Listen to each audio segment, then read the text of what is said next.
evening is a conditional use permit review, item 1202. Mr. Hall.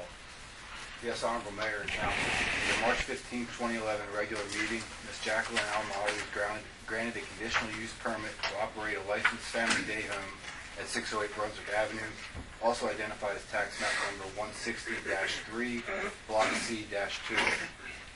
Your initial approval of the permit included the following conditions: a progress review by council at 6 and 18 months, and full compliance with the building code and securing all necessary permits prior to opening, and full compliance with Department of Social Services and state requirements for a daycare with 6 through 12 children. To date, the following review meetings have been held. September 20th, 2011, a 6-month review. The permit was continued for 90 days. On December 20th, a 90-day review. The permit was continued for another 30 days. I spoke with Ms. Almali and sent a certified letter to her on January 9th, 2012 as a courtesy reminder of the upcoming review tonight. She indicated since December 20th she has cleaned up the yard and is working to have the trash bin removed. And I do believe that has been accomplished.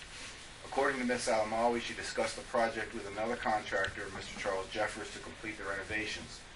Mr. Billy Wren did not pursue this project due to other obligations. Ms. Almali stated she is obtaining estimates through Mr. Jeffers, and the final quote will be sent to the bank to secure a construction loan. On Thursday, last Thursday, January 12th, Mr. Bernard Prince obtained permit applications from the city office. He also had with him a list of contractors who would be obtaining permits in the near future to work on the property upgrades. And as a side note, I placed before you this evening a letter that Ms. Almali dropped off to me today. I believe the date may be incorrect. I'm assuming this was done in January. But in short, the letter is from the Bank of Southside, Virginia, and states they've obtained all the information they need,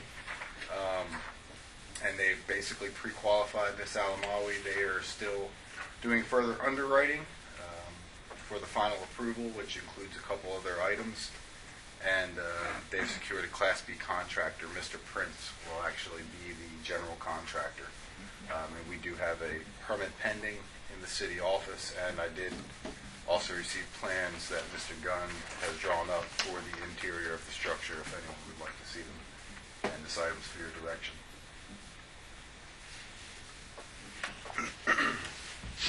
I do believe. Well, the question about finances will be answered within the next 30 days, right?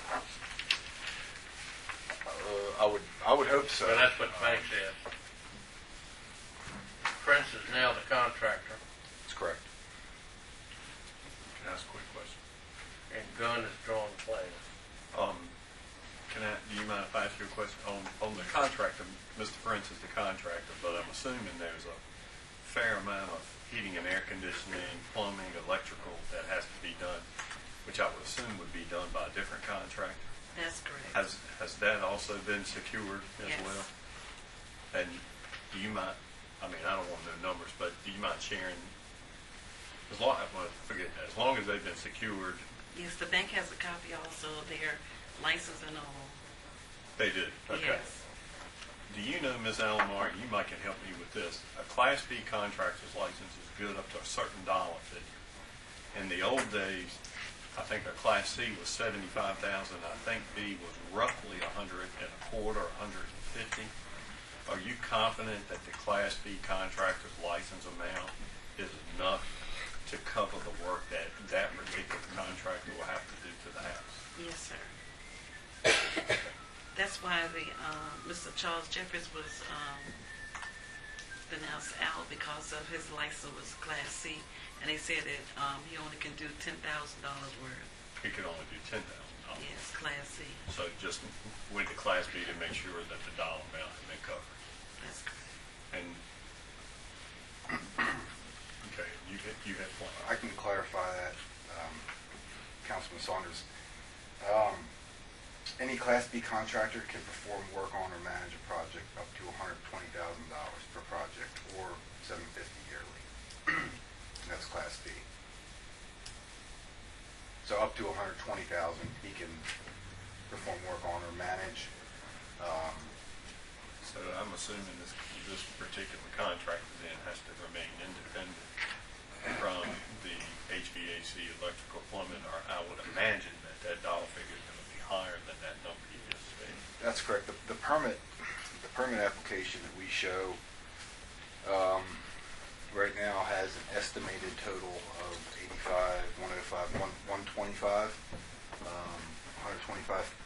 and the other contractors that were mentioned were Jones Electric, Morris Refrigeration, and Charles Jeffers. So Mr. Jeffers could feasibly oversee up to $10,000 of the work, or do that himself.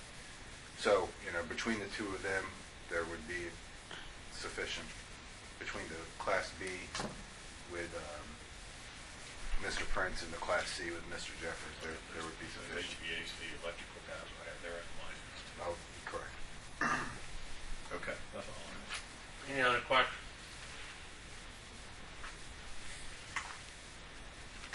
Anyone in the audience have anything to say? All right, what's council want to do with 30 more days? Review it 30 more days, we'll see where we are. That way we'll know what it wants to do. Somebody make it. I'll make it 30 more days based on the information we received from the bank today seems pretty positive from where I sit. Here, second. I second the motion. Discussion. All in favor say aye. Aye. All opposed. See you in